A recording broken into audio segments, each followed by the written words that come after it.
Here we will write a Python program to find length of a string using slicing. So in comment line we will write, first we will define function find length with one parameter. Then we will declare one integer variable counter which is initialized with 0, and we will use while loop for slicing. So while str we will use counter slice and again slice. That is, it will remove first character from the string and then we will increment the counter. So counter equal to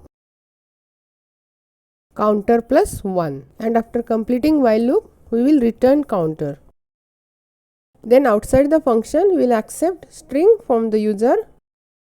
So str1 equal to input enter string, and we will call the function find length and we will pass str1 as a parameter. Since we are returning the value from the function, we will call this function in print statement. So print find length with str1, and then we will execute this. I will enter the string Python.